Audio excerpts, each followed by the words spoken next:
To those of you who have been here before, welcome back to the Kickstarter Weekly. To those of you who are here for the first time, welcome. The main part of this video, the second section, is going to be looking at Kickstarter campaigns, although in this case we have one game on Backerkit and one game on Gamefound as well, that will be completing their funding between October the 17th and the 23rd. Now, in these videos, I usually follow that section where I'm looking at the campaign games, talking about any games that I personally backed from the last video, and then at the end I'll do a short section talking about games that I've acquired into my collection in this period. So games that I've gotten from retail and Kickstarters that have delivered. And then at the top, I kick it off with the games that I've played since the last video. The best way to support me right now is just to like and subscribe. Thank you very much for doing that, and thank you much for spending some time with me, checking out some games that are completing their funding. Hopefully it'll maybe alert you to something that you weren't aware of or help you make a decision about something. I do try to go over the individual pledge levels, so that can be helpful as well. There's a lot of changes coming to this channel. By the end of the year, I hopefully will have my new studio space set up. I'll have new camera equipment and lighting. I'm going to be launching a Patreon by the end of the year, and I'll be launching a Twitch channel.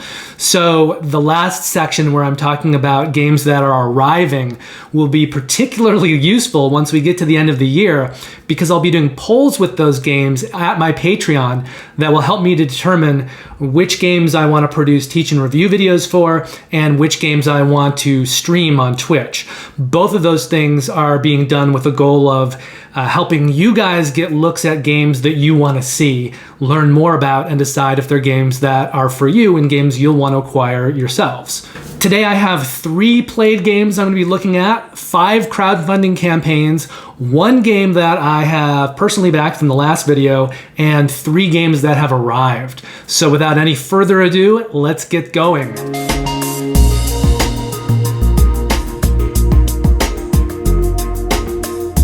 Now, the first game that I played is called Descent: Legends of the Dark. If you've been watching these videos for a while, I've been talking about it as we've been going through the campaign. My friend Ryan and I are kind of two-handing it, so we're each playing 2 characters.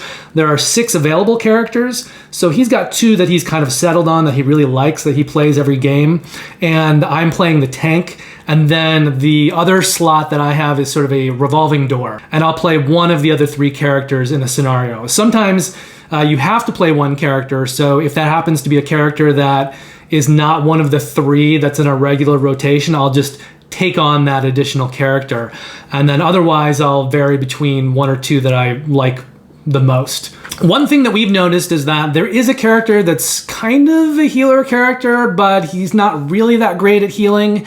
Healing in this game is problematic. You have to do it largely through the environment. There are ways that you can heal up through the environment and through potions. And then there are also kind of little tweaks you can make with characters to get a little bit of healing. So healing is kind of a all-around management system. There's not really a dedicated healer character like there are in a lot of dungeon crawlers.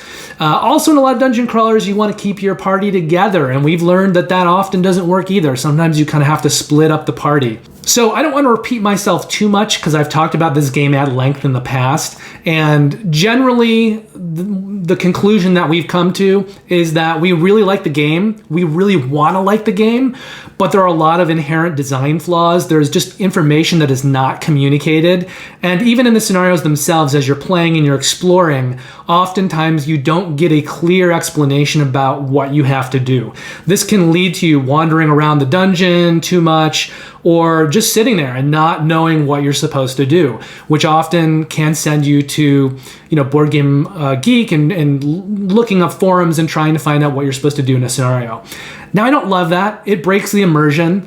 I think it is a flaw of the game design. And there are some scenarios where even when we knew what we were supposed to do, it was a challenge to try to figure out how exactly to do that, how to implement that.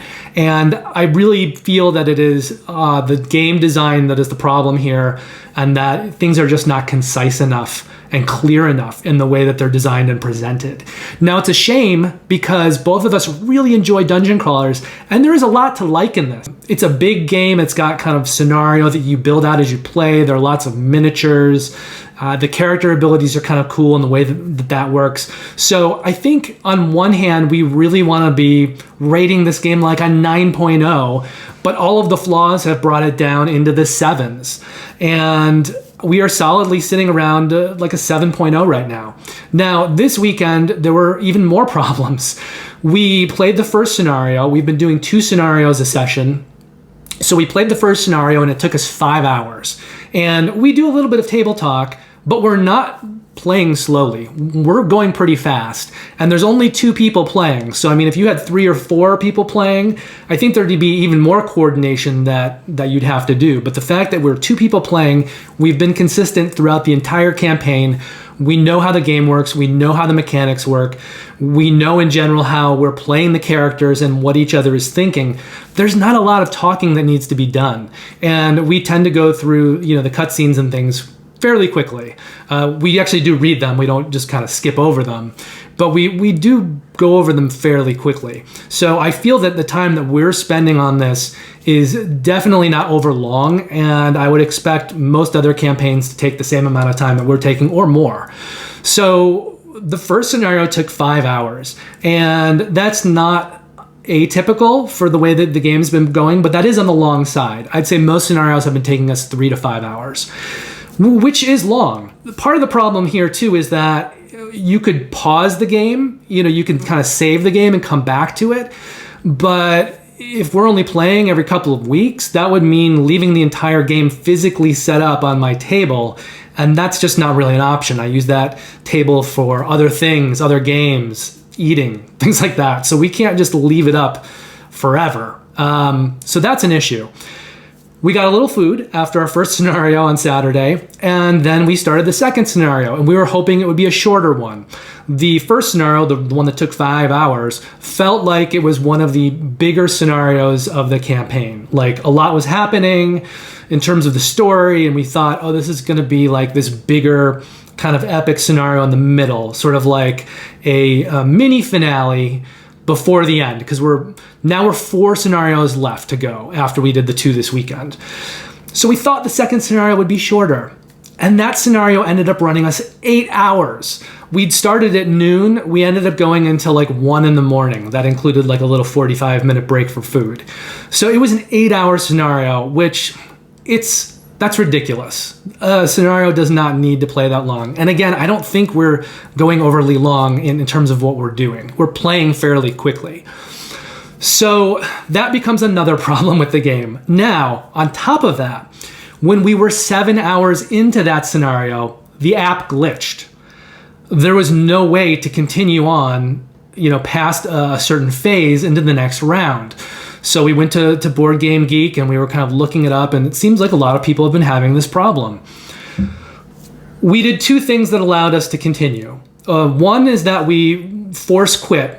We just kind of exited out of the whole scenario. Now, when you do that, it's going to take it back around. And the problem is that the app doesn't record specifically where anything is. So it doesn't know where your characters are. It doesn't know where the monsters are. It knows what health things have. But it's up to you to have them placed out and kind of know where things are. That's one of the reasons we kind of can't save it and come back to it, because we can't take down physically this giant setup when we're at the end of a dungeon and then reconstruct it. We'd literally have to probably photograph it a lot and then reconstruct it. It would just be very difficult. Anyway, when we force quit out, it went back around. We knew that was going to happen. And I think for some people that would have just been the end, right? You don't know how to reset those monsters back to where they were. And some monsters we'd killed that would have been there, we wouldn't know where to place them, because again, none of these things are physically tracked by the app. It knows what's out there. It knows how much health it has. It knows things that you've activated and done, but it doesn't know physically where anything is. What saved us is that I had the sort of outside of the box, which is probably kind of fitting since my website is called Think Outside the Board. I had the outside of the box solution of saying, you know what, let's just record the monsters that are here and their health before we force quit. So we did that, and we had a record of how things should be. So when the game reset it around earlier, we just went in and we manually decreased the health of any monsters that shouldn't be there, monsters we'd killed in that round. We reset them to 0, so they disappeared, and then we reset the health of the monsters that we were fighting down to where it should have been. And then we were able to just kind of proceed through the rounds, catch up to where we were. Everything was positioned right, and then the app had the correct numbers for those things, and then we were able to continue. This, though, was 7 hours into a scenario, and it was past midnight. So I think for some people that could have been really frustrating. The brains could have melted. They might not have had that idea of how to kind of manually tweak everything to make the scenario playable again. And I know my friend Ryan, he was so tired that he was almost falling asleep as we were playing, and he kept doing things and knocking things over. He was just so tired. So we've had problems in the past with this game with design elements not being clearly communicated, to the point that I'd say for about a third of our scenarios, we've had to go to Board Game Geek to try to figure out what's happening in the scenario. What are we supposed to do? Because it's not being communicated clearly in the scenario itself, even once you're interacting with the things that you're supposed to be interacting with. Now, this is much different than a situation with like a Chronicles of Crime type game where you're trying to puzzle things and figure that out. Certainly there's an element in the scenarios where there are puzzles that you're trying to figure out. So I don't have a problem with us trying to find the answers to those puzzles. What I have a problem with is when those puzzles aren't even clearly communicated. And even that said, I feel like I need to draw a line between sometimes things want you to figure out how things work. But this game, that's not what's going on here.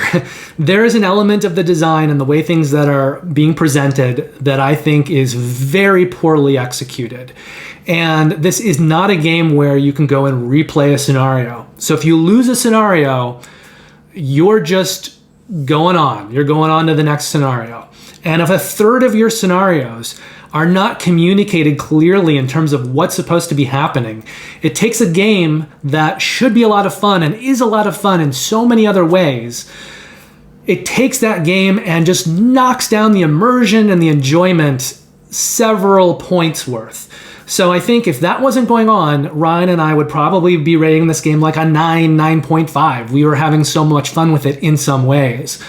But this app dependency and a lot of the problems that come along with that, including that glitch that almost broke us 7 hours into a scenario, and then on top of that, the just very poor design and unclear communication of mechanics have knocked our score way down. In fact, there's something else happened in our scenario.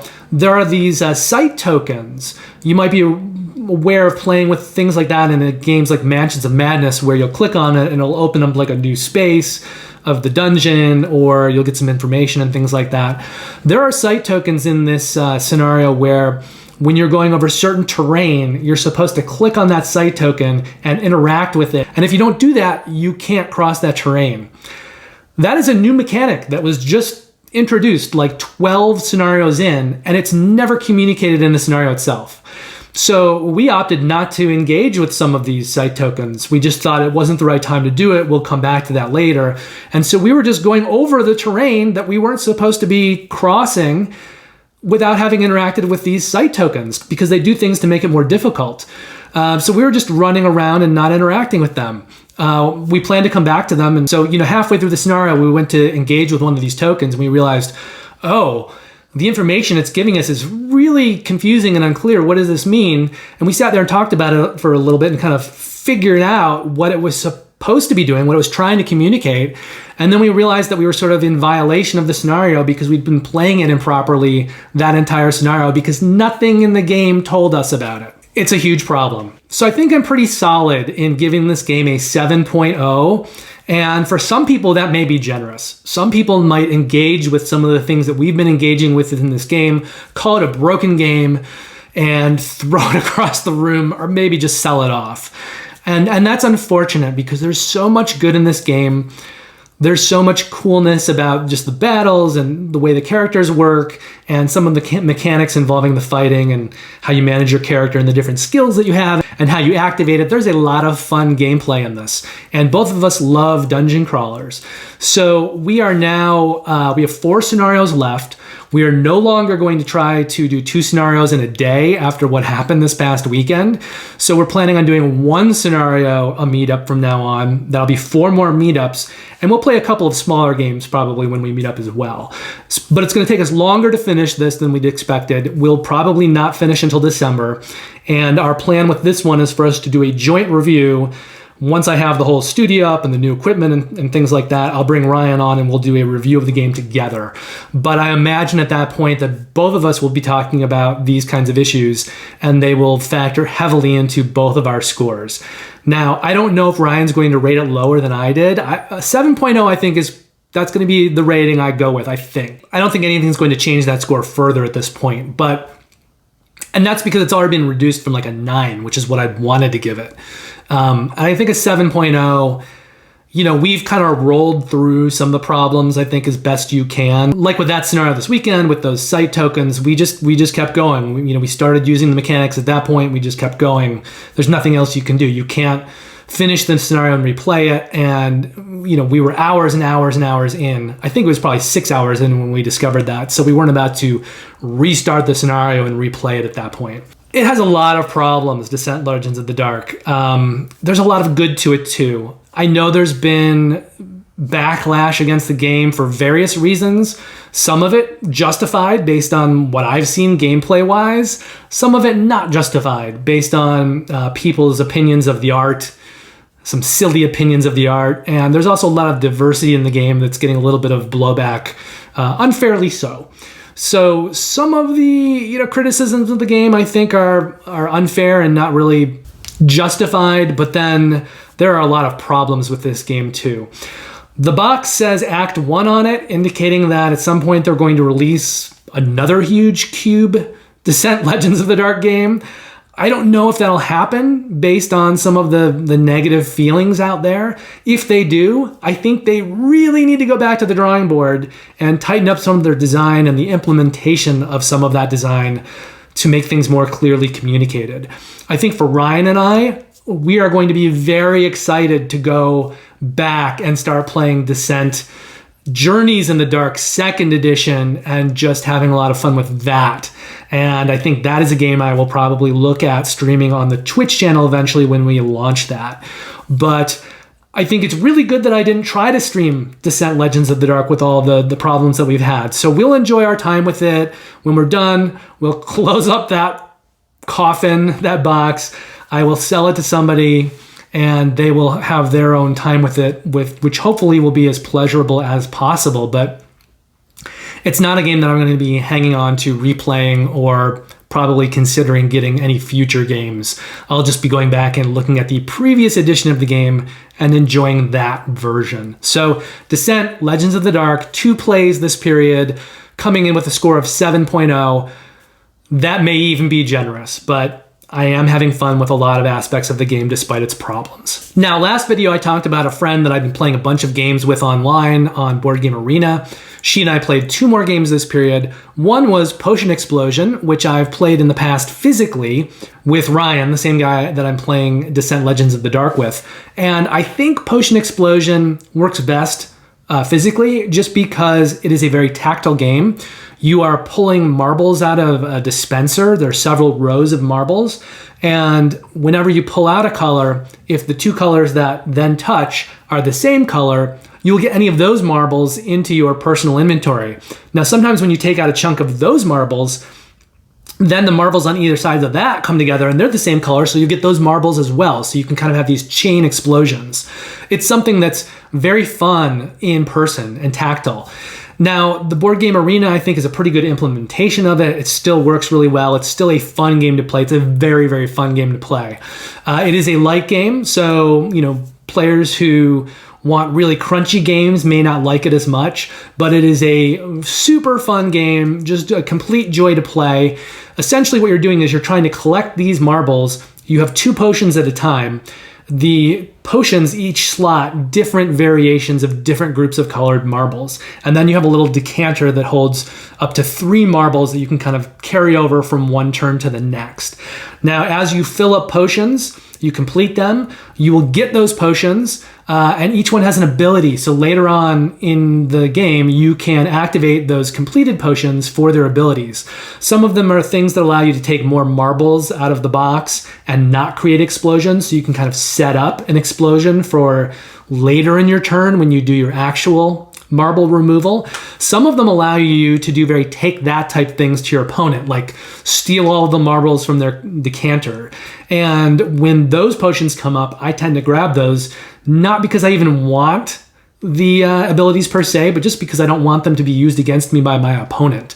And let's face it, if you're stealing 3 marbles from somebody, that's like a 6 marble difference. So you're taking 3 of those, and then you're getting 3 of those, right? So it's kind of a removal of 3 and a gain of 3. So it's a very powerful potion.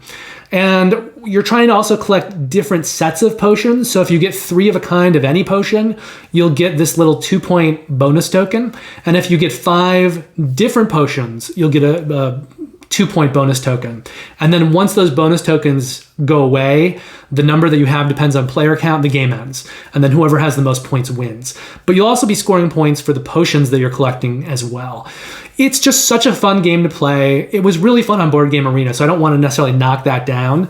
But I do think that tactile element of it, taking the marbles out and watching the explosions, there's a little more to that in person. Now, overall, the game's a little light for me personally. I just like heavier Euros and crunchier games, but I can't deny the fun factor of this. So I'm going to give Potion Explosion a 7.5. It's a game that I will always have fun playing. And if you like these lighter games that have a good table presence and are really kind of fun to play, this thing could easily be a 9 or a 10 for you. So take that into consideration. The other game that we played was Splendor, which is one of these games that I think is sort of a cornerstone of the hobby. I think when I'd started playing modern board games in 2014, the games that I was aware of, I think were billed to me as kind of the cornerstone games of the hobby were Carcassonne, Ticket to Ride, Alhambra, and maybe Dominion. But I always thought that Splendor should be in that conversation as well. It is essentially a set collection game, and you're going to be trying to get certain gems. So in any turn, you can either take 2 gems of one color or 3 gems of different colors, or you can buy a card if you have the gems for it, or you can reserve a card and then get a special wild gold gem that you can use as any of the other gems. There are also these noble tokens, and they will be triggered by the gems that you have on some of the cards that you buy. It's a little bit confusing because there's essentially 2 gem systems. There's one gem system to buy the cards, and then there's a gem system on the cards to trigger the nobles. So you can't use the normal gem tokens to purchase the nobles. The nobles will just come to you automatically once you've accumulated enough cards with these bonus gem symbols on them. Now, some of the cards that you'll be buying will also have points. So you'll be getting points from those cards, and you'll be getting points if you trigger any of the nobles. And then I think the game always ends once you get to 15 points, although I'm not sure. It may vary a little bit by player count. Early in the game, you won't have points on all of the cards, some of the lower cards. You'll just be buying those cards for the gem symbols on them to help you trigger the nobles. And you can also use those gems to buy more cards. So the gems from the second gem system can be used in the first gem system, just not the other way around. It might sound a little confusing the way I'm explaining it, but I think if you play it, it'll make sense. So early on, as you're kind of building up your engine, you are just acquiring the cards that are cheaper for the bonus gems on them that will help you acquire more cards and get the nobles. And then later in the game, as you have a bunch of these cards with gems on it, and you have you're still collecting the little token tile gems, you'll be able to purchase cards that not only have the bonus gems, but also have points themselves. It's a very mathy game, and I have a very mathy brain, so I really like Splendor, and I think it's a really good game just to introduce people to engine building and set collection. And it's pretty straightforward in terms of the gameplay. It's not a heavy game at all. I'd probably call it medium light. So I think it's a very, very good game to introduce people to board games. And certainly as a next step, if they're playing something really, really light, then this is a good way to take them just a little bit further. I think the most crunchy part of the game is just the mathing of it. So it gets the most complex, the most tight, the most cutthroat when you're playing against people who have really good math skills and they know exactly what they're doing and all their moves are kind of mapped out perfectly. But it's a game that I love. It's a game that I will probably always keep coming back to. It's not a game that I own in my collection, but Board Game Arena gives me the ability to play it now whenever I want to online. And I've just been playing on Board Game Arena again recently for the first time in a few years. They have added so many new games, so many really good quality games. I would really recommend anyone who wants more people to play games with or wants to play games that they don't have in their collection. They want to try them out or just get to play them. Go check out Board Game Arena. There's now quite a selection of very good games there. I'm going to come in with a 7.0 rating for Splendor, and this is very different than my rating for Descent because that is a game I wanted to rate much higher, and I had to bring it down because of all of the problems in the game. Splendor, for me, is a game that is just... there's a simplicity to it that I think stops it from scoring higher because I'm probably more prone to want to play games where, the mechanic in Splendor would be used in a bigger game where it's one of the primary mechanics, but there's a lot more going on. So ultimately, I think that Splendor is a great game. It's very tight. It's almost like chess, or it can be with the way that you're playing it. You can think about it a lot. You're going to be executing moves and trying to kind of build this engine and chain one thing into the next. And it works really, really well on that level. I just think I want a little bit more out of my games. So for me, it works really well for what it is, but it's limited ultimately in what it is. And that's what kind of gives this one a ceiling for me of a 7.0. And I think Potion Explosion gets a higher rating just because that game is so much fun. The fun factor for Potion Explosion really elevates it up. So scores for today, I've got Descent, Legends of the Dark, with 2 plays at a 7.0, Potion Explosion with a 7.5, Splendor with a 7.0, and then I've still got 1 game left to play before I can put together my best of 2020 list, which I'm going to be doing at the end of the year. I'm already playing through my 2021 games, and I anticipate that when I get to the end of the year, studio space is set up, new equipment is in, I'm producing the new teach and review videos, we're streaming on Twitch. I think I'll probably be doing my top 25 or 30 games of 2020 and then following that right up immediately with my top 25 or 30 games of 2021. And then it probably won't be that far into 2023 where I do my top 25 to 30 games of 2022. So at that point, my audience will have a lot of really good top 25 to 30 lists comprising 75 to 90 games that have come out over the last 3 years that are going to be my favorite games of those years, and hopefully give you all lots of food for thought. And hopefully I'll have a widely varied list that will kind of hit the games that a lot of people will agree with me, being some of the best games of the last 3 years, and also a few gems in there that you may not hear other content creators or reviewers talking about that will really kind of make the video worthwhile and bring some newer games or some games that are just off your radar, bring them to your attention and consideration as something that you too might really like.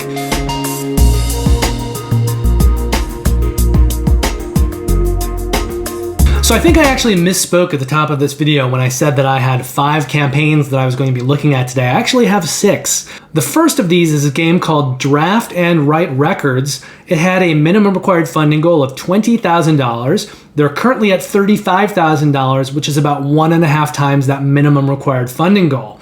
Draft and Write Records is going to complete its funding on Tuesday, October the 18th. This is a game for 1 to 6 players. It plays in about 30 to 60 minutes. Complexity on the game is medium light, and we're going to assign the risk associated with this campaign at medium low. Now, this game might be doing something that hasn't been done before in the way that it's combining mechanics. It's kind of like a flip and write game where you're going to be activating certain things from cards. So you'll be, writing on pads of paper, and then each time you play the game, you'll need, new sheets. But it's a card drafting game as well. So how this is going to work is at the start of a round, you're going to look at your hand of cards. You're going to use one of those cards to activate.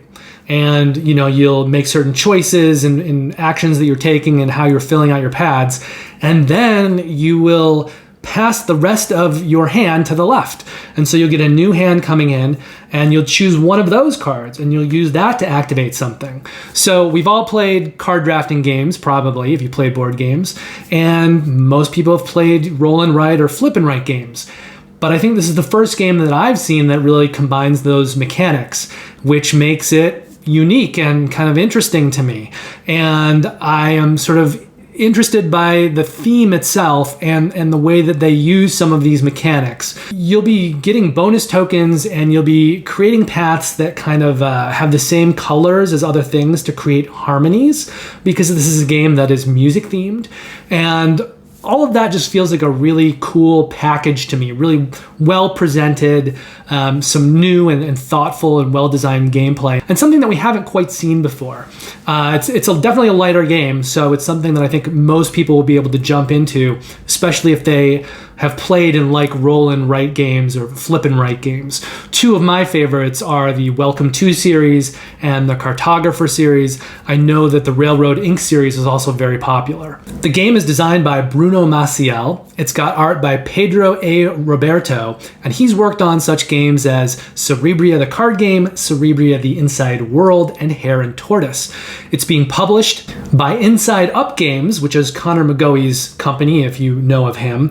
Their highest rated games on Board Game Geek include Earth, Gorus Maximus, and Summit the Board Game. There are essentially two pledges for this one, and just to let you know, when I'm covering the various pledge levels, I do not cover group or retailer pledges. I generally don't cover any print and play pledges, so I'll just start with the pledges where you're actually getting something physical.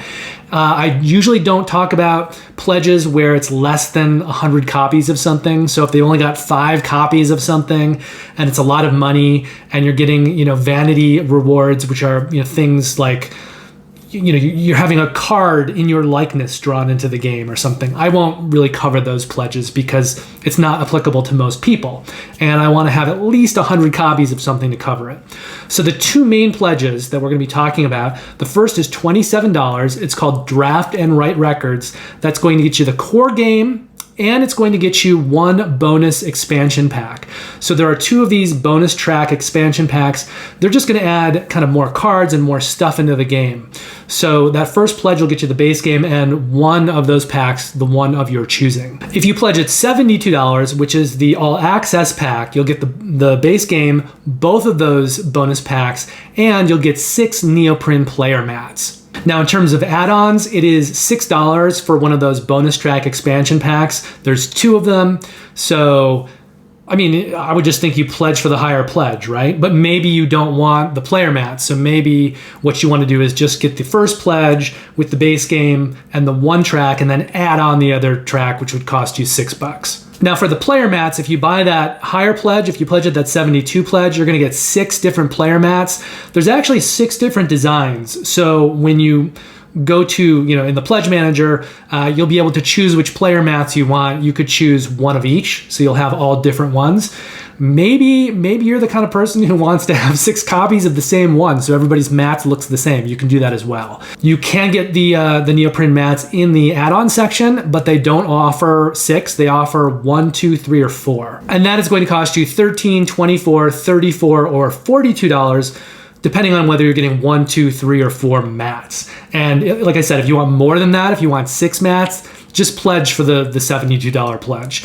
But if you want a smaller number of mats, you can do that through the add-ons at those rates. For $9, you can add on additional pads of band sheets. They're going to come 50 sheets in a pad. I'm not sure if they're double-sided, but let's say they're not. If they're not, you get 50 pads with the game, with the base game, with your pledge.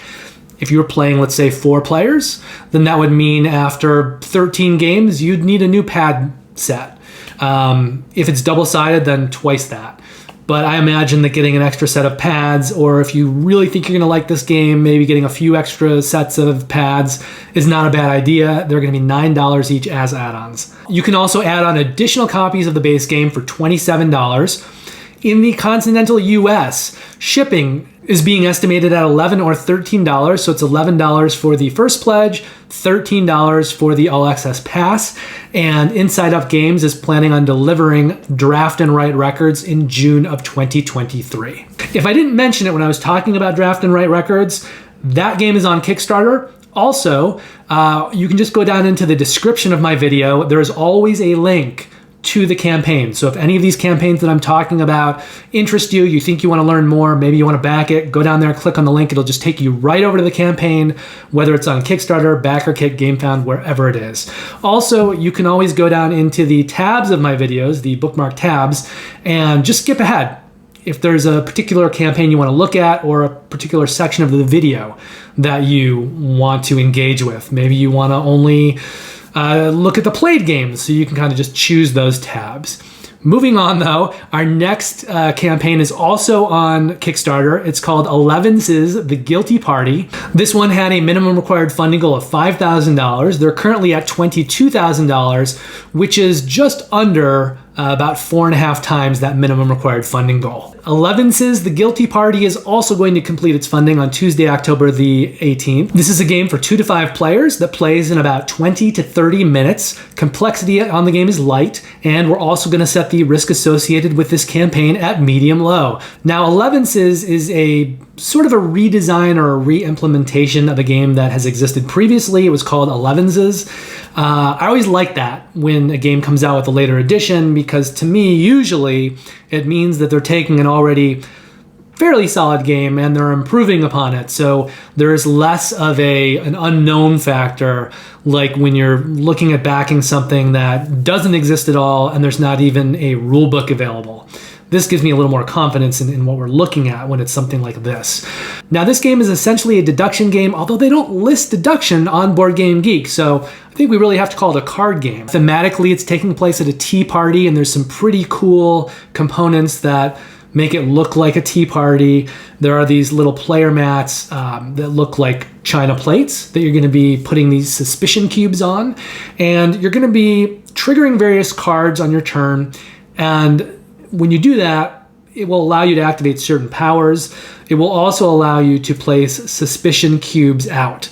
Now, at the top of the game, what's going on here is there is a murder taking place. Someone will be identified as the murderer to them secretly, and the other people will know that they're innocent. So the innocent people are trying to figure out who the murderer is.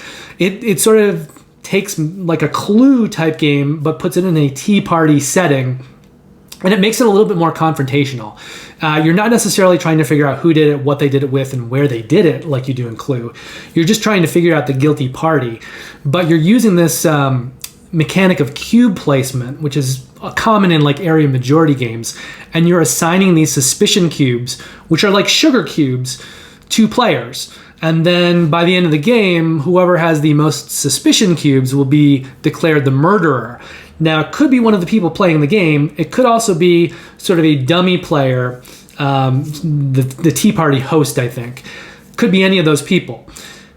The downside is if you're just, assigning these sugar cubes to other people because you don't want to be declared the murderer, that won't necessarily work to your advantage. Because at the end of the game, if the murderer is not caught, if the suspicion cubes are all pointing towards the wrong person, then the entire group loses and the murderer wins. So you don't want to just be playing keep away with those suspicion cubes. You really do want to be targeting who you think the murderer is, and you want to be using your various powers to figure out who that person is. So it's not just a game of, suspicion, keep away. You cannot win the game if you're wrong. Everyone will lose. So you really do need to focus down and actually try to find out who the murderer is. It's a very, very light game, but it's got really good table presence. One of the higher pledge levels even comes with like a tea trolley cart. It's really just a box. It's not like a miniature or anything. It's just a box. But it's still cool to have that on the table. And a lot of the look of the game on the board, I think gives it its specialness and its uniqueness. Now, the game is designed by David Harding. He previously designed the original game Elevenses, also Matcha and 101. And the art is by TJ Lebrano, who's worked on Elevenses, Elevenses for One, which is a solo version, and Matcha. It's being published by Grail Games. They've put out such games as Medici, Stevenson's Rocket, and Yellow and Yangtze. And we've essentially got 2 pledges for this one as well. There's no add-ons though, so this is a very simple decision. You're either going to be pledging $15 for Elevenses The Guilty Party, which will get you this new version of the game, The Guilty Party, as well as 5 handkerchiefs. And those, I believe, are Kickstarter exclusives. So they're just kind of embroidered handkerchiefs with the Elevenses. It's something you can kind of use in the game if you want, but I believe it's just sort of a cosmetic add-on and like a fun thing. Now, if you want to go all out and kind of get everything Elevenses that has ever been made, you'll want to pledge $55 for the T-Trolley pledge. That will get you Elevenses The Guilty Party, but it will also get you Elevenses the original game. It'll give you additional sugar cubes because, you'll need more sugar cubes for that game. So you'll have sugar cubes to go around. You'll get Elevenses for One, which is the solo version. You'll get Elevenses for Two, which is the sort of 2-player head-to-head version. And you'll get this T-Trolley box that I mentioned before.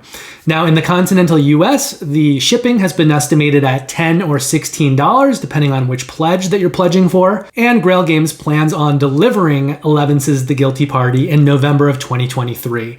So just a reminder, this is a lighter game, it's a smaller game, it still needs to be produced though. It's not going to show up immediately in a month or 2. This is a year off. Next up, we're going to be taking a look at Tainted Grail, Kings of Ruin. This is over on Gamefound, and this is definitely going to be the biggest campaign of this video in terms of just stuff and things that I kind of want to go over with you so that you understand everything that's available, because there is a lot. There are a lot of pledges and there are a lot of add-ons if you want to go that route. I know that I personally pledged the original version of the game, but I didn't quite get everything. And if you're like me, you may want to kind of get some of the things that you missed the first time around. There are also things that apply to the first campaign that weren't available in the first Kickstarter, like promo sets, and Dice Tower did something. So all of that can be gotten through this campaign, but it's a lot of stuff to go over. So strap in. It's going to take a minute or 2 to get through all of this. So Tainted Grail, Kings of Ruin had a minimum required funding goal of $50,000. They're currently over $3.3 million, which is a 67 times multiplier. This newest Tainted Grail campaign is going to complete its funding on Tuesday, October the 18th as well. It plays 1 to 4 players. Sessions play in about 90 to 120 minutes. The complexity on the game is medium heavy, and we're going to set the risk associated with this campaign at low. This is a huge game, a huge miniatures game. Normally there'd be higher risk with something like this, but Awakened Realms has kind of proven themselves over and over.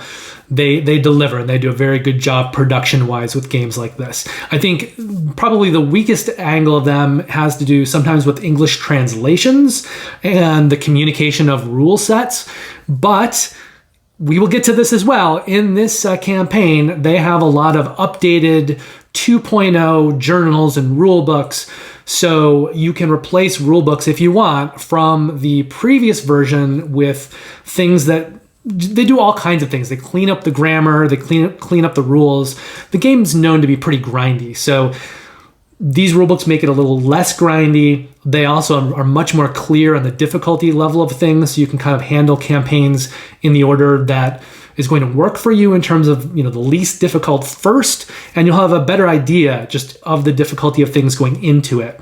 There's a lot of other little tweaks like that they've made as well. There's a fast travel option too, so you can kind of get back to base camp more easily. They've just made the game a little easier, a little more accessible, and just more clearly communicated, so people should be less confused on rule sets and how things work. Now, Tainted Grail in general is a cooperative game. It's sort of an exploration game where you're going to be going around and engaging with things and trying to solve puzzles. It's got deck construction, area movement, dice rolling, and it's set in this corrupted world of King Arthur. Of fantasy gone wrong in that period. This newest campaign, Kings of Ruin, has a new campaign. It's got 3 new bosses, and it is standalone, so theoretically you could just jump in with this version. Personally, I'm a completist, so I always kind of want to start in with the base game. So I think if I was someone who didn't have any of it and I didn't want to get all of it, I'd probably just order the base game through this campaign, which you can do. It's a pledge, rather than getting Kings of Ruin and going for that. But you could do that. You don't need the base game to play Kings of Ruin. It is a standalone campaign with 3 bosses. Now, this newest standalone expansion is designed by one of the 2 designers of the original game, Krzysztof Piskorski. He's worked on The Edge Dawnfall, ISS Vanguard, and the original Tainted Grail, The Fall of Avalon. There are a bunch of artists on this, I'm sure. However, they haven't been credited yet anywhere. So if you go to Board Game Geek, they don't list the artists. And there's not a rule book that I could find for Kings of Ruin, somewhere where I could maybe look and see which artists are included. So I'm assuming they're using most or a lot of the artists from the original game, but I don't know that for sure. Finally, the game is being published by Awaken Realms. They've previously put out such games as Lords of Hellas, Nemesis, Nemesis Lockdown, the original Tainted Grail, The Fall of Avalon, and this War of Mine, the board game. A lot of big games, but a lot of games that have been very, very well received by gamer audiences. So they have a very, very solid track record with what they have been doing, which is part of the reason that we're setting the risk of this campaign at low. Now, I'm going to run through all of the pledges first. I'm going to try to talk about what is in each thing because it does change quite a bit, but I won't always go into the specifics of what those elements are. We're going to be talking about all of the add-ons, and there are so many add-ons. And when I need to kind of talk about what those add-ons do, I'll do it at that point. So if I'm talking about certain pledges and you're not quite sure what a couple things are, just wait until we get into the add-on section and I'll hopefully be answering those questions that you have there. So the first pledge is $99. It's called the Kings of Ruin Core Pledge. That's going to get you the newest base game and the stretch goals box. Normally, with these types of games, the stretch goals box has additional campaigns. For the first game, The Fall of Avalon, they had one big campaign, and then their stretch goals box had 2 additional campaigns. So you're going to be getting the new base game box and the new stretch goals box with that $99 pledge. For $165, you can pledge the Kings of Ruin Excalibur pledge that's going to add on an additional box. It's called Weird Encounters. It doesn't add anything more gameplay-wise. What it does give you is 21 miniatures of creatures that you're going to be engaging with and fighting while you're running these new Kings of Ruin campaigns. So if you don't want to have that extra bling of those miniatures, the game is perfectly playable without it, but it will give you a lot more immersion, a lot more table presence if you get that Weird Encounters 21 miniatures box. For $209, you can pledge the Kings of Ruin Excalibur pledge in Sundrop, which will mean that all of those miniatures, including the weird miniatures, the additional 21 miniatures that come with that box, they will all get that Sundrop wash, which is and this is something that's been improved game to game. So it looked a little shaky during like the first game that Awaken Realms did, but as they've been going on, they've gotten better and better with these washes. What this is, if you are someone who's probably not going to be painting your miniatures, you don't want to put all the time into that, this will wash everything with kind of a black wash, which will give them texture and depth.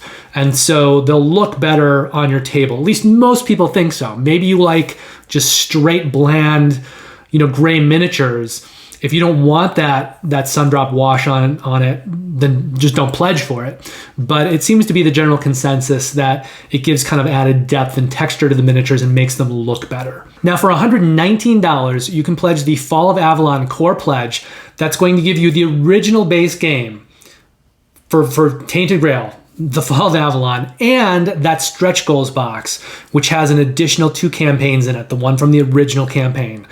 So that will be 2.0, the second edition, which means that later I'm going to be talking about like rulebook updates.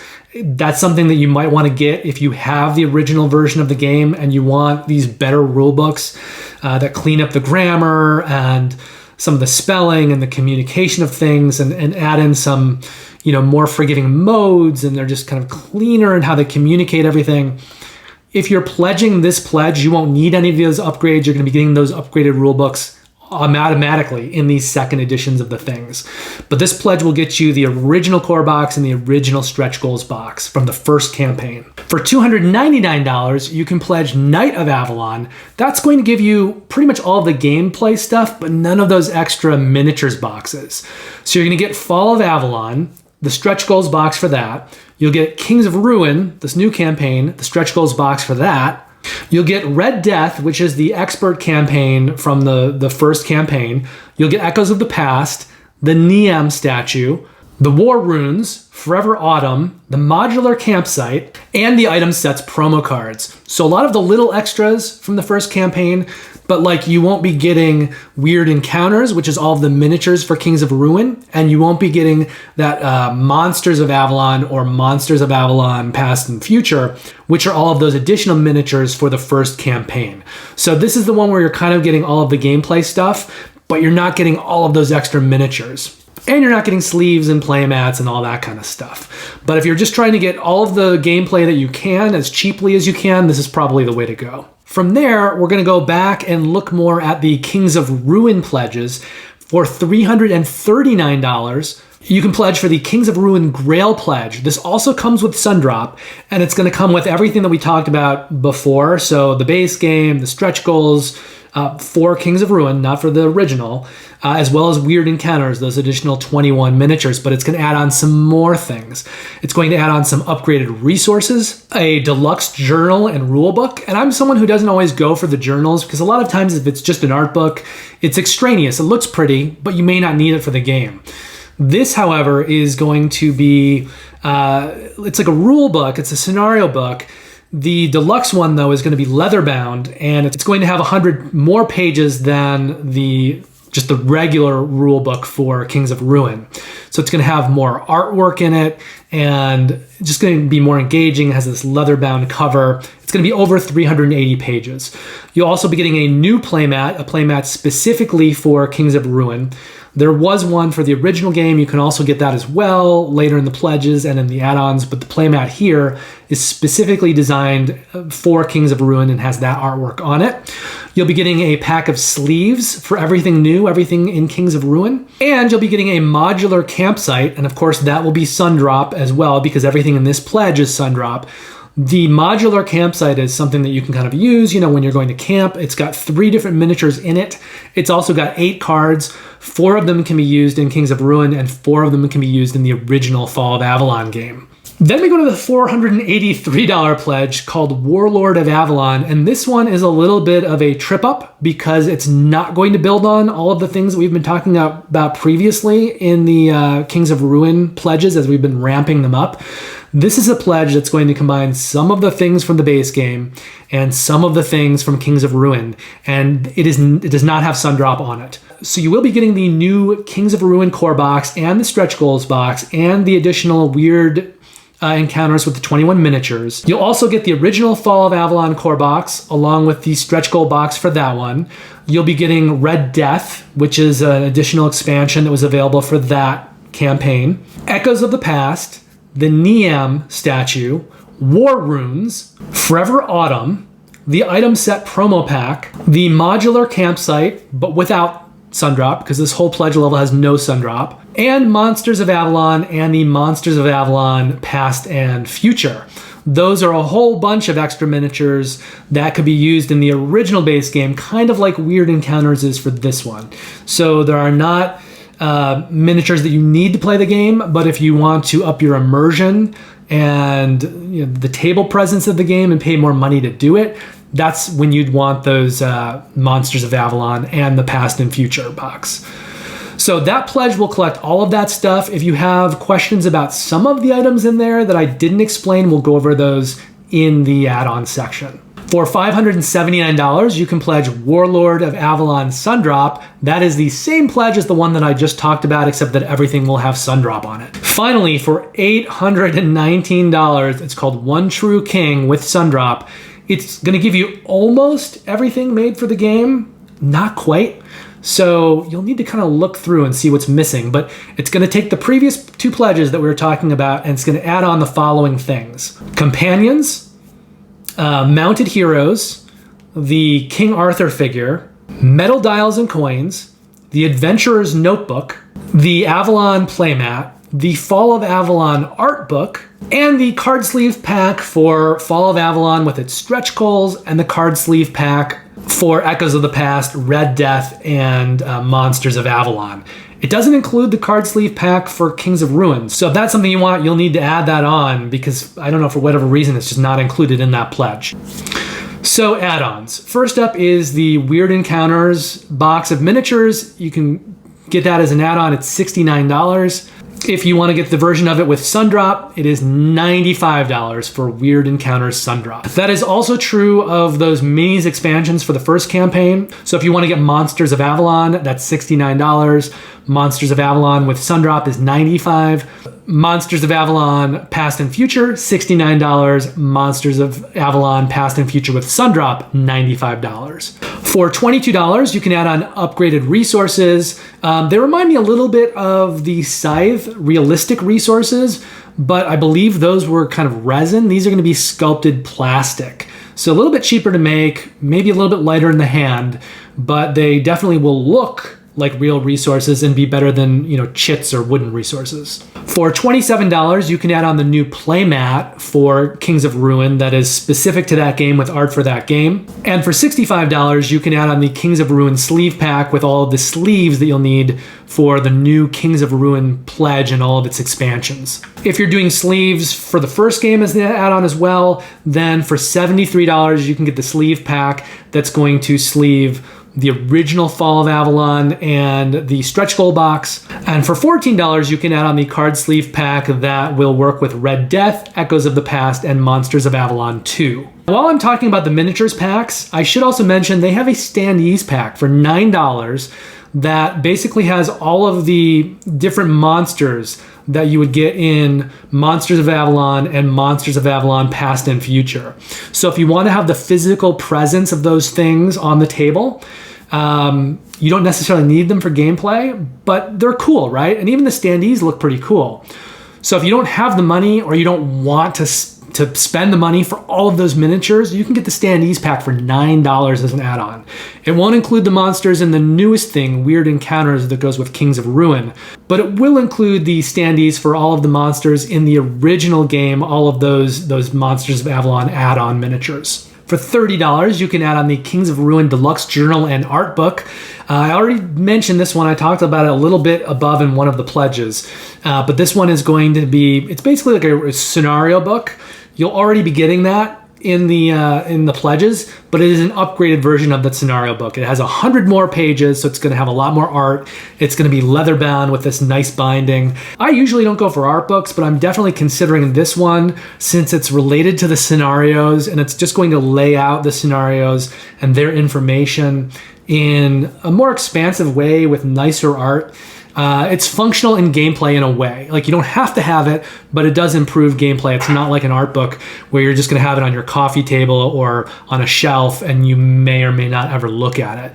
This does actually engage with the game if you choose to get it. Now, if you're following this campaign before it launched, you would get the next thing for free. It is a miniature. It's called the Black Goat of the Moors. In the first game, there were 4 of these companions that you could get, and if you didn't get them, they're little miniatures. If you didn't get them, you just have a card that you'd use. But if you got the companion miniatures, then when the companions come out, you could have this additional miniature, which is kind of cool. And it came with a little personal backstory as well. So this is kind of a 5th companion. If you had not been following the campaign before it started, you can get it as an add-on for $8. You can also get it as an add-on for $9, and that would be with Sundrop. So it's $1 more for the figure with Sundrop. For $8, you can get the modular campsite. I mentioned this one previously. It's got 3 miniatures in it, 8 cards, 4 of them for use with the original Fall of Avalon, and 4 of them for use with Kings of Ruin. You can also pay $2 more, or $10, and get that modular campsite with Sundrop. Now, oddly enough, you can't get Fall of Avalon through this campaign as an add-on. So if you do still want that base game box, you're going to want to pledge one of the pledges that has it, and then anything that's not in that pledge, add it on. So you can't get that original base game as an add-on through this campaign. You can get the stretch goals box though. So for $65, you can get the Fall of Avalon stretch goals box from the original campaign. It's going to come with 2 additional campaigns for that original core box, and it's going to have upgraded rule books included with it. For $46, you can pledge Red Death. This is an expansion that came out with the original game. It's an additional campaign at expert level. So this is probably something that you want to play after you've played most of the other content and you're really knowledgeable and confident with the game. For $50, you can pledge Red Death with Sundrop. And all of these expansions are going to come with miniatures of their own, which is why that there is a Sundrop option for them. But then you'll get more miniatures, additional miniatures, if you're getting any of those Monsters of Avalon boxes or the Weird Encounters box. But that's not the only place that you'll be getting miniatures. You will get miniatures through the core boxes and, you know, through some of these additional expansion campaigns. They just won't be the same miniatures. You'll be getting even more miniatures if you get those miniature add-on boxes. For $16, you can add on Echoes of the Past. That's like a little achievement system that also offers you unique legendary actions. For $11, you can get the Niam statue. This is a 5th playable character in the game. So you may not need it if you're playing with less than 5 players, but you may want to have that as an additional option that you can play with. You can also, for $12, get the Niam statue in Sundrop. For $10, you can get something called War Runes. The War Runes are little runes that you're gonna shake and roll, and then depending on what they come up, they're gonna change the scenario. It could be for the better, it could be for the worse, it could make it more difficult, it could make it easier, you just don't know, but it's going to introduce a random element into the scenarios. And you might wanna play with this just to mix it up, or if Tainted Grail is something that you wanna play through multiple times, this could be really good because it'll add some variability into that play, and it will make your scenarios a little bit different in the mechanics that it sort of adds or takes away, or the way it tweaks those scenarios. For $7, you can add on something called Forever Autumn. This is a promo pack with an additional side quest. For $5, you can add on something called Item Sets Promo Cards. This is something that was originally part of a Dice Tower Kickstarter promo bundle. And what it does is it adds certain bonuses if you have certain combinations of items. So it's almost like an armor set bonus. I think it sounds pretty cool, and a way to, if you kind of acquire a certain group of items, it'll give you an additional bonus on top of the really cool bonuses that come with those individual items. For $12, you can add on companions. I think I mentioned this already, but companions were things that they already exist in the cards of the game. So when they come up, you'll be using those companions, but you might want to have a cool little miniature for them that you can kind of put on the board, add a little extra table presence. So this comes with 4 of those companions, and they each get their own little personal side story as well. Or you can pledge $14 and get the companions in Sundrop. For $20, you can add on the King Arthur collectible miniature. And the reason that I say he's a collectible miniature, he does not have any gameplay purpose. He's on the cover of the box, I think. You see him in the promos. Maybe you want that miniature for your shelf. But unlike a lot of these other miniatures, which at least represent something in the game that you're playing with, he doesn't really have a connection to the gameplay. You can also add on that King Arthur miniature with Sundrop for $21. Now, as long as we're talking about purely cosmetic things that don't have any connection to the gameplay, really, for $52, you can add on mounted heroes. There's 13 of them, and there are heroes that are already in the game. You're already going to be engaging them with the game. You're already going to have miniatures for them, but this is going to give you a second set of miniatures for them in which they are mounted on their horses, goats, whatever their forms of transportation are. For $57, you can add on the mounted heroes with Sundrop. For $11, you can add on the metal dials and coins. That'll just upgrade the cardboard tokens in the base game. For $7, you can add on an adventurer's notebook. This is something that was offered through the first campaign. It's mostly blank, so it's something for you just to take notes on. It's very extraneous, in my opinion, in that sense. It does have some art in it as well, though. So you got some cool new art, but in general, it's just going to be blank. It's something for you to take notes on. So you could just be using any old pad of paper this would give you a more thematic way to do that. For $27, you can add on the playmat from the original Fall of Avalon game. And for $27, you can add on the art book for the original game, Fall of Avalon. But that, again, that is a coffee table book. It doesn't really have any connection to the gameplay. It might have a little bit of lore in it and stuff like that, but it's primarily an art book, so you're not going to really be using that while you play. I wouldn't even really call it a cosmetic add-on because it's not serving gameplay. But if you're all in, if you want to go all in and everything Tainted Grail, then it's a nice, pretty cool art book. Last but not least, we have the upgraded stuff from the original campaign, the upgraded rule books. So if you're ordering any of the new second editions, those will automatically come with them. You don't need to add them on. But if you're someone like me where you pledged it before, you got the first edition of the game, now you're coming back to get Kings of Ruin, I haven't even started playing the original game. It's something that I want to eventually feature on my Twitch channel. So I probably will be getting these upgraded rule books because it'll just make it easier to play, I think, and communicate the rules more clearly. So for $8, you can get the 2.0 update pack. That's going to include upgraded versions of the rule books for like the core game, stuff like that.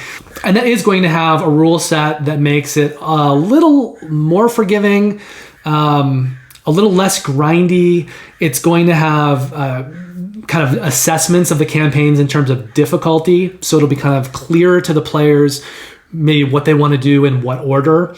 It also cleans up some of the rules. It tweaks them a little bit to make them kind of just more functional. It cleans up the grammar and the spelling. There's a lot of spelling and grammar errors in the first translation rulebooks. There's a story mode fast travel option, so you can kind of portal back to your campsite. Just the first game got a lot of flack. Well, people loved it, but just in the rules being unclear and it being very grindy. So this kind of addresses a lot of that, as well as just tweaking more rules to kind of make it more functional, clean things up, and clean up all of the wording and the grammar and stuff like that. Now, there are also kind of campaign journals, so they're going to be upgrades for each of those. For $8, you can get the updated exploration journal that goes along with the original core game. For $14, you can get the upgraded exploration journal for the Fall of Avalon stretch goals box that had the 2 additional campaigns in it. And for $8, you can get the upgraded exploration journal that goes along with Red Death. That is the one with the expert level campaign. So my advice is probably, if you have the first edition of the game and you haven't played through it very much, it's probably in your best interest to go ahead and get the updated exploration journals. But you know, all said, I think if you get all 4 of them, it's like $35. So it's up to you whether you want to spend that kind of money. But if you're getting the new second editions of the things from, you know, the first campaign, those will automatically come with these new upgraded rule books.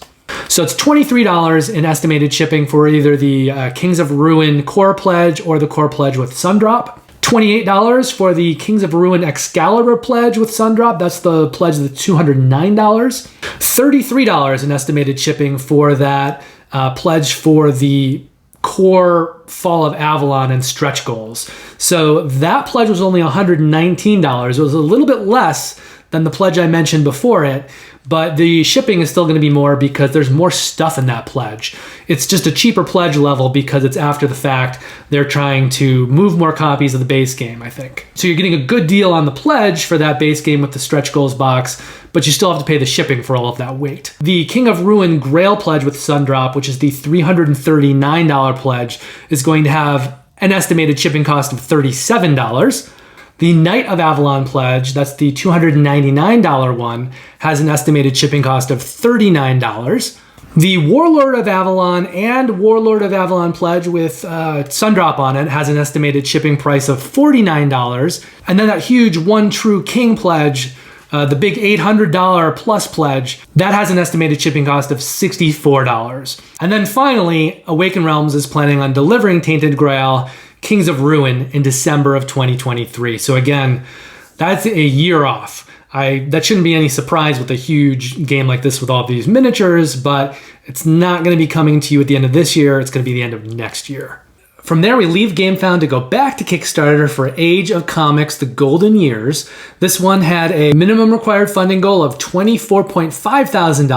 They're currently at $159,000, which is about 6.5 times that minimum required funding goal. Age of Comics is going to complete its funding on Wednesday, October the 19th. This is a game for 1 to 4 players, plays in about 50 to 120 minutes. Complexity on the game is medium light, and we're going to set the risk associated with this campaign at high. Now, this one is a worker placement game where you're trying to publish comic books, and the production isn't the most elaborate or the most produced in the world, but one thing about it that I really like are these little cardboard tiles for the various comics that you may be able to publish. It's kind of like a set collection thing where you're trying to get various writers and artists and things on board to publish comics. Once you do, you can publish a comic of a certain sort. And they have different genres of comics. So they've got superhero, but they also have like romance comics and horror comics. And there's an add-on for war comics. So that would add a different genre into the mix. But I'm not 100% on the gameplay yet for this one or the overall production design. I'm a comics guy, so I'm kind of interested in it, and there are some elements of the design and the production that I think look pretty cool. But of all of the different campaigns that I'm highlighting today, this is probably one of the ones that I'm least confident about. Partly because everyone on board is a first-timer. The 2 designers, the artist, and the publishing company. It's the first game they've published and the first crowdfunding campaign that they've run. The 2 designers on the game are Giacomo Cimini and Sonia Goncalves. The artist is Laura Guglielmo, and the publisher is Lyrius Games. Now, this is a very simple campaign with only 2 pledges and no add-ons. So for $44, you can pledge the standard edition. That will get you the standard edition of the game, which includes a solo mode. For $64, you can pledge the collector's edition. That will add in the war expansion I mentioned previously that adds a new genre of comics to the mix. Also, 12 new cards by guest artists, 6 double specialization creatives cards. So most of the time when you're getting cards in this game, they're going to be a single color. They'll have sort of a single use. But these double specialization cards will be split down the middle. They'll have 2 colors, and that way you have a little more flexibility. You'll be able to use them in either one of 2 different situations. This pledge also comes with a box sleeve and custom inserts. Shipping in the continental US has been estimated at $20 or $25, depending on which of those 2 pledge levels that you're pledging for. And Lyrius Games is planning on delivering Age of Comics: The Golden Years in September of 2023. From there, we go to a game called Daybreak, which is on Backerkit. Now, this one had a minimum required funding goal of $75,000. They're currently at $381,000, which is about 5 times that minimum required funding goal. Daybreak is going to complete its funding on Thursday, October the 20th. This is a game for 1 to 4 players that plays in about 60 to 120 minutes. Complexity on the game is medium light, and we're going to set the risk associated with this campaign at medium high. This one is a cooperative game that's themed around climate action. So it's kind of a reverse Pandemic, basically, with very cool art. You should go take a look. I think the art is a huge selling point for it. But it has a lot in common with Pandemic, which isn't surprising because it's from the designer of Pandemic and the publisher of Monikers. So it has this kind of lighter, super accessible, really attractive artwork that it's not the same artist as Monikers, but it looks kind of in that vein. It has 2 designers. One is Matt Leacock, who's best known for the Pandemic series. So he's done Pandemic, Pandemic Iberia, Pandemic Legacy Season 0, Pandemic Legacy Season 1, and Pandemic Legacy Season 2, and he's joined by Matteo Menepes. The artist is Mads Berg, and the publishing entity is called CMYK. They've published The Fuzzies, Monikers, Monikers More Monikers, and Monikers Serious Nonsense. This is a super simple campaign. There's only 1 pledge. It's $50 for Daybreak. You're either pledging it or not. There are no add-ons, and they're estimating the shipping at $10 or less. So they're going to try to get it as cheaply as they can. This is another game where they're trying to use a lot of green initiatives in both the production and the delivery of the game. $10 $10 is their high estimate, but they're going to try to keep going lower. Finally, CMYK is planning on delivering Daybreak in May of 2023. Our final campaign for this video is a game called Leaf. It had a minimum required funding goal of $30,000. They're currently at $113.5 thousand, which is a little under 4 times that minimum required funding goal. Leaf is going to complete its funding on Friday, October the 21st. This is a game for 2 to 4 players, plays in about 30 to 45 minutes. The complexity on the game is light, and we're going to set the risk associated with this campaign at medium high. The designer here is Tim Eisner, who's done The Grim Forest, Tidal Blades, Heroes of the Reef, and Wonderland's War, and the artist is Angela Rizza, and she's previously worked on a game called Darkness. Now, the publisher is Weird City Games. I'm pretty sure that is Tim Eisner's company. They've produced 2 of his other games, Canopy and March of the Ants. Again, a pretty simple campaign. There's 2 pledge levels and a couple of add-ons that are not gameplay related. For $40, you can pledge the standard edition of the game. For $65, you can pledge the deluxe edition of the game. And the upgrades that are included in that version of the game are essentially wooden things. So you've got resources in the base game. They're just going to be cardboard tokens. Those will be upgraded to wooden resources for the deluxe edition. There are also these leaves that you're going to be using. They're fairly big, actually. And again, in the standard edition, they will be made of cardboard, and in the deluxe edition, they will be made of wood. For $15, you can add on Leaf playing cards. So it's just a standard deck of cards, but art, I believe, from the artist of Leaf and with the kind of design of the game. And for $20, you can add on note cards with envelopes. It's a group of 20 of them. These are basically things you could send out to people, again with the same kind of art and graphic design as the game. Now, in the continental United States, shipping has been estimated at $9 or $12, depending on which of those 2 pledge levels that you're pledging. And Weird City Games is planning on delivering Leaf in September of 2023. So that wraps the 6 campaigns that we were looking at this video.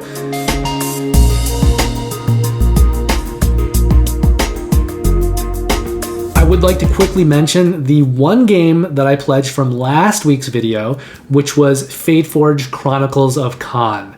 Now, this is kind of a story-based exploration game.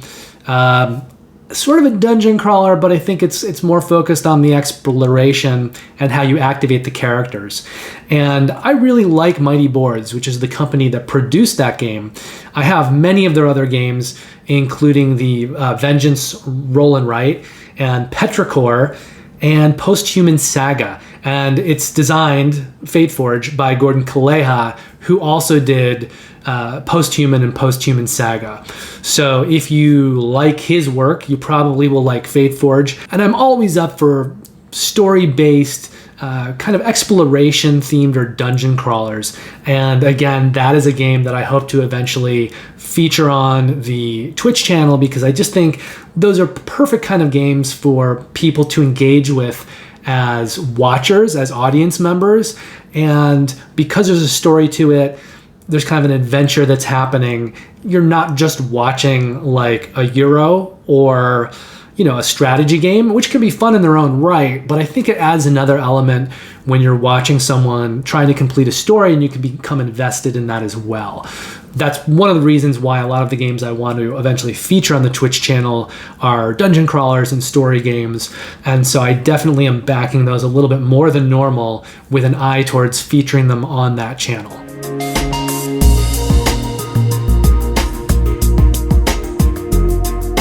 I've acquired 3 games since the last video. 2 of them came as a pack because I backed Fall of the Mountain King. That was a new game from the production team, the publisher behind In the Hall of the Mountain King. Now, In the Hall of the Mountain King is a game that I really wanted to back the first time around, but I think money was tight and there were a few other games that I wanted even more. So I wasn't able to back it, In the Hall of the Mountain King, during its original Kickstarter. And then I wanted the upgraded version of the game, which has these plastic totems and things like that. and it became very hard to find them around. So you were able to get the standard version of In the Hall of the Mountain King fairly easily, but that came with like wooden resources and things, not these kind of plastic chunky miniature type upgrades.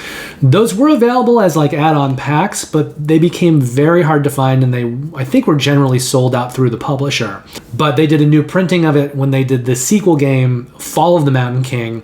They're designed by different designers, so I'm actually a little bit less interested in Fall of the Mountain King, but I figured I'll give it a shot. And In the Hall of the Mountain King is what I was primarily interested in.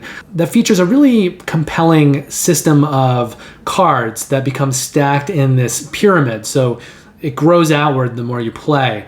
And then when you trigger these cards, you get all these bonus abilities and all these resources and things like that. And then physically on the board, you're kind of going around and interacting on the board with these physical totems inside this big troll's cave. I'm really, really excited to get In the Hall of the Mountain King to the table. A little less so for Fall of the Mountain King. But I will get to it, I'll play it, and I'll let you all know what I think about it. The other game that showed up is Mosaic, A Story of Civilization, which is interesting because yesterday they just launched a new campaign for an expansion. I have not gotten Mosaic to the table yet. I know it is a civilization engine building game. It's got some miniatures to it, and it looked really interesting to me. I think one of the reasons that I backed it is it looked somewhat similar to Foundations of Rome, which is a tile placement game from Emerson Matsuuchi, who does the Century games, Century Spice Road, Century Golem Edition.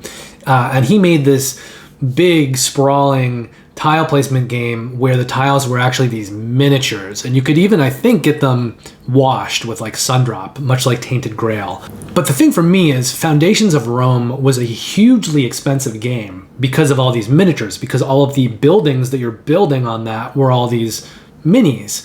So it was a very, very light tile placement game that I think if they'd gone the route of, you know, just cardboard tiles, they could have sold it for $30, $40, $50, and they would have had all the gameplay in it that they had. It probably would have looked something like My City, except it wouldn't have been a legacy game.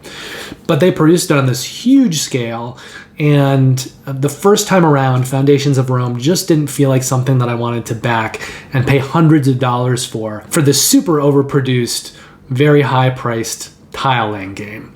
Now, eventually that game delivered, and it got very, very good reviews from critics, and a lot of people seem to love it. So it actually came back around for a future Kickstarter, and I went ahead and backed it that time around when I had kind of more spending cash. But the first time around, I passed Foundations of Rome over, which I think is partly what led me to back Mosaic, because it had some of the same elements, but it was cheaper.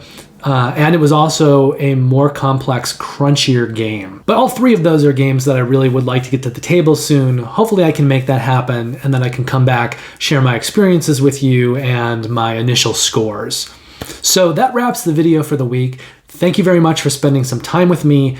If you haven't yet, please remember to like and subscribe, particularly if you enjoyed the video and you want me to keep making content and help power me through to expanding more content that I'm planning, like going back to making new teach and review videos with much better equipment and lighting, the Twitch channel, which I hope to get up and streaming by the end of the year, with live plays of dungeon crawlers, heavy Euros, story-based games, solo play, and eventually the Patreon, which will give everyone another way that they can actually support me if they have the ability and the means, and will also allow people to help choose what games that I'm producing teach and review videos for and what games I'm streaming on Twitch. I have a bunch of campaigns that I'm looking at for next week. I think right now there are about 8 of them in the mix. I'm not sure of all of them right now. I need to take a closer, deeper dive on a lot of them. But 2 of the games that I know will be featured are Harrow County, the Game of Gothic Conflict, and Wonderland's War Shards of Madness. That's the new expansion for Wonderland's War, and another chance to get the base game as well. Until then, take care, play lots of great games, be excellent to each other, and I'll see you very, very soon.